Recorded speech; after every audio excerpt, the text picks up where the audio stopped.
ట్రైనప్ చేయడానికి, మోటివేట్ చేయడానికి ఉత్సాహంతో మన మధ్యకి వచ్చారు. మేడం గారికి ఏం పేరు మేడం?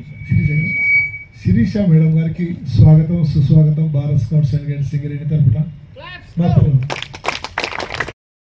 ఉత్తేజనలు చేయడం కదా. ఓకే, కొంచెం మోటివేషన్ చేసి మా వాళ్ళకి కొంచెం అలసట ఏదైతే ఉన్నట్టుందో దాన్ని పోగొట్టండి please. Okay, thank you ma'am. Once again claps go.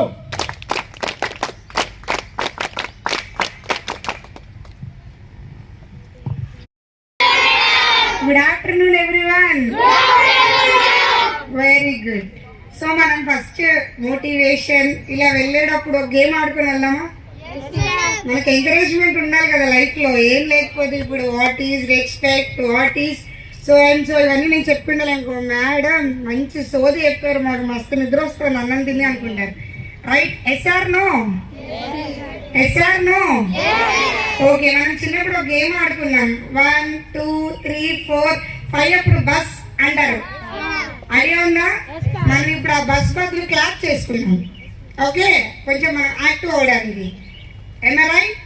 Direct క్లాస్లోకి వెళ్ళినప్పుడు టీచర్ ఎంకరేజ్ చేసి తీసుకెళ్తారు కదా, సో అలా నేను కూడా. ఓకే, 1 నాతో పాటు 1 2 3 4 5 క్లాప్ క్లాప్ చేయండి గట్టిగా. 2 3 4 5 very good. 6 7 8 9 10 very good, very good. Next yes or no? So okay, what is motivation? Motivation అని మిమ్మల్ని కూర్చోబెట్టారు కదా, ఏ ఒక్కలైనా చెప్పండి. What is motivation? ఎనీవన్? ఒక్కళ్ళు. Did you all have value of time? You are expecting your value? Time expect చేస్తున్నారా? ఒక చిన్న ఎగ్జాంపుల్తో కంక్లూడ్ చేద్దాం. హాఫ్ అన్ అవర్ అయిపోయింది, మళ్ళీ వర్క్స్ ఉంటాయేమో. ఓకే, చిన్న ఎగ్జాంపుల్. ఫర్ ఎవర్ రోడ్డు మీద ఒక యాక్సిడెంట్ జరిగింది, మనం అక్కడ ఉన్నాం, అలా వెళ్తున్నాం. SR no? ఒక రోడ్డు మీద ఒక యాక్సిడెంట్ జరిగినప్పుడు పేరెంట్ అతను స్పీడ్ 150లో రోడ్డు మీద అవసరమా? It's not in highway. Road మీద ఒక మనిషి బండి డ్రైవ్ చేసే మనిషి 150లో ఉండి ఎదురు కారు వచ్చి యాక్సిడెంట్ జరిగింది. ఇది నేను నా కళ్ళారా చూసా. This is my first ever experience. నేను చూసా.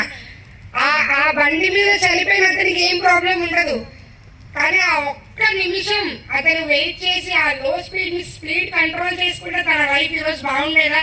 వాళ్ళ తల్లిదండ్రులు ఈరోజు ఏడుస్తున్నారా? చేతికి వచ్చిన కొడుకు చనిపోయాడు, ఎవరికి విలువ? తను రెస్పెక్ట్ ఇచ్చిన పేరెంట్స్ కి తన ప్యాషన్ తను ఇంపార్టెంట్ అనుకున్నాడు, కానీ వాల్యూ ఆఫ్ టైం తెలిసిందా?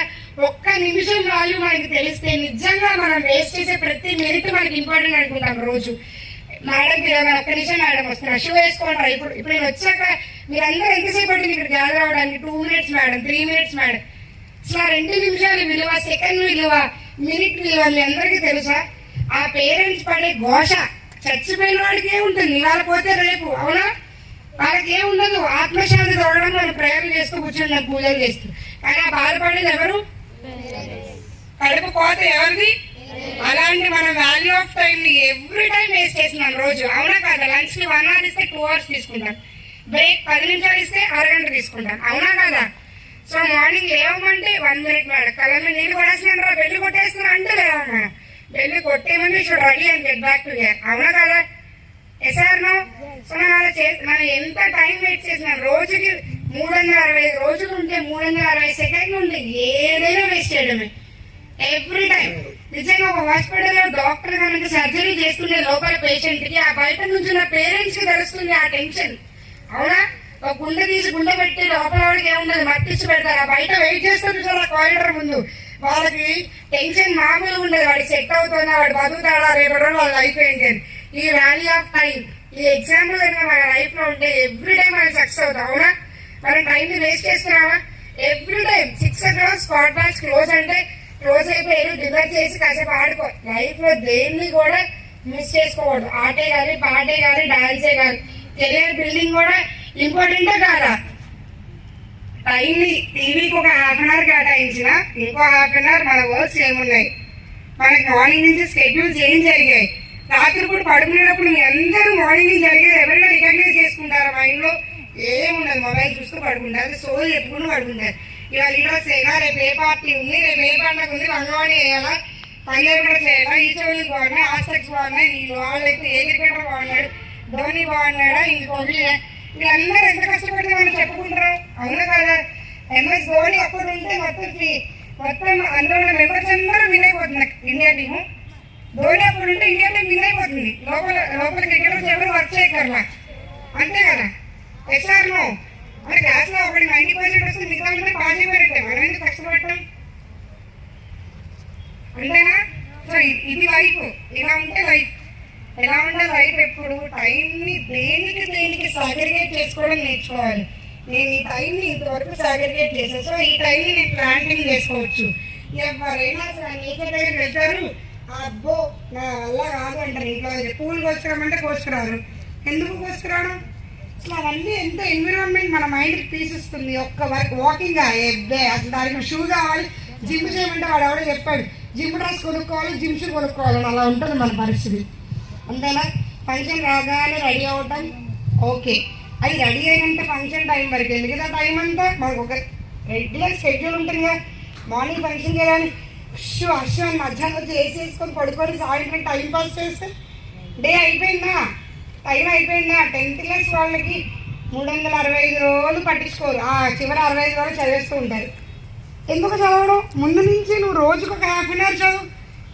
Is it correct? నువ్వు ½ అన్ అవర్ కష్టపడి మార్నింగ్ నుంచి ఏం చెప్పారని చూస్తే చాలు మీకున్న ఈ జనరేషన్కి. మా అప్పుడంటే సరే, వాళ్ళప్పుడంటే లైట్లు వేసుకుని చదువుకున్నారు, మా అప్పుడంటే కొన్ని లైట్లు వచ్చాయి, మీకు ఏకంగా ఏసీలో వచ్చాయి. అమ్మ కష్టపడకమ్మా, గ్రేప్స్ పోషిస్తా, ప్రొమగ్రానేట్ పోషిస్తా, తినమ్మా, చదువుకో. పేరెంట్స్ చేసేది అదే కదా. కష్టపడి వచ్చింది నా అమ్మాయి, జ్యూస్ చేసిస్తే ప్రశాంతంగా చదువుకుంటుంది. మీరా ఎలగబెట్టి చదివేది? లోపలికి వెళ్ళిపోయి కబుర్లు చెప్పుకోవడం, లేదా పుస్తకాల మీద టెడ్డీవేర్ బొమ్మలు వేసుకోవడం, వాటిని గీయడం, అమ్మాయి బొమ్మ వేసి వాటికి తోకలేయడం, ఇవి చేసేది. అవునా కదా? ఇవన్నీ మీరు చేసే రెగ్యులర్ పాయింట్సేనా? నేను చెప్పేది కరెక్టా కదా? సో లైఫ్ని ఎలా సాగ్రిగేట్ చేసుకోవాలంటే టైం, ఖచ్చితంగా టైం విలువ తెలియాలి. తెలిసిన రోజు మనం ఎప్పుడు వేస్ట్ చేయాలి. ఆడుకోవాలి, పాడుకోవాలి, డాన్స్ చేయాలి, లేవాలి, యోగం అన్నీ ఉన్నాయి లైఫ్లో. డే అంటే డేని చక్కగా యూటిలైజ్ చేసుకోవాలి. అవునా? సో మీ అందరూ ఇలా చేస్తారా? మీకు రేపటితో లాస్ట్ అనుకుంటా కదా, రేపు రమ్మంటారా? Are you interested? నాకు ఒక్కసారి క్లాప్ చేయండి, నాకు ఇంట్రెస్ట్ వస్తుంది గట్టిగా. నిజంగా మీ పొలంలోకి ఒక పాయింట్ అయినా వెళ్ళిందా? నిజంగా 100% ఒప్పుకుంటారా? ఏ ఒక్కలైనా మారుతారా? ఒక్క విషయాన్ని అప్డేట్ చేసుకుంటారా మీ లైఫ్లో? అదేంటి మొబైల్లో అప్డేట్ నోటిఫికేషన్ వచ్చినట్టు మన లైఫ్లో కూడా ఒక అప్డేట్ ఏమైనా వస్తుందా దీని ద్వారా? ఖచ్చితంగా అనుమానించుకుంటారా? Okay. Myself Sirisha, motivational trainer, trained from Ramakrishna Math. My qualification is BTech, MTech completed, PhD pursuing. నేను ఈ ఫీల్డ్ని తీసుకోవడానికి కారణం because after corona, before corona peoples mind చాలా చేంజ్ అయిపోయింది. రెస్పెక్టింగ్ ద టీచర్సే కానీ, ఫ్యామిలీ కానీ, ఫ్రెండ్స్ కానీ, ఎందుట్లో కూడా రెస్పెక్ట్ అనే వర్డ్ని లేకుండా వెళ్ళిపోతున్నాయి. సో స్టూడెంట్స్ యొక్క character, career building, mentality development, personality development, వీటిల్లో అన్నిట్లో చేంజెస్ రావాలి అని చెప్పి నేను గత 4-5 yearsగా ట్రైన్ అయ్యి నేను ఈ ఫీల్డ్లోకి రావడం జరిగింది. నా అలాగే జాబ్ చేసే వాళ్ళు చాలా మంది ఉంటారు. నేను కూడా జాబ్కి వెళ్ళిపోతే నెలకి సంపాదించుకొని నేను కూడా గెట్ డౌన్ అయిపోగలను. కానీ అలా కాకుండా సంథింగ్ ఒక 100 members, ఒక 10 members, ఒక 50లో ఒక 5 members, ఒక 10లో ఒక 2 members, ఇలా ఎవరైనా చేంజ్ వస్తే రేపటి రోజు ప్రపంచానికి యూత్ చాలా ఇంపార్టెంట్. యూత్లో చాలా చేంజెస్ వచ్చాయి. మనం ఏంటి అనేది మనం వాళ్ళకి చెప్తే అట్లీస్ట్ వాళ్ళలో చేంజ్ అనేది కనిపిస్తే ఐ ఫెల్ సో హ్యాపీ. నేను అందుకనే ఈ ఫీల్డ్ అనేది సాటిస్ఫాక్షన్గా తీసుకొని ఇందులో కొంచెంగా ముందుకు వెళ్తున్నాను. ఈవేళ భారత్ స్కౌట్స్ అండ్ గైడ్స్ వాళ్ళు నన్ను ఇన్వైట్ చేశారు ఇక్కడ పీపుల్స్ క్యాంప్కి. సో నేను ఇక్కడ జరిగిన దాంట్లో ఒక ½ అన్ అవర్ పాటు స్పీచ్ ఇవ్వడం జరిగింది. అందుకని చెప్పి నేను చాలా సాటిస్ఫాక్షన్గా ఉన్నాను. పిల్లల నుంచి చాలా బాగా రెస్పాన్స్ అనేది వచ్చింది. So I fell so happy. Thanks for Bharat scouts and guides Singareni collieries association.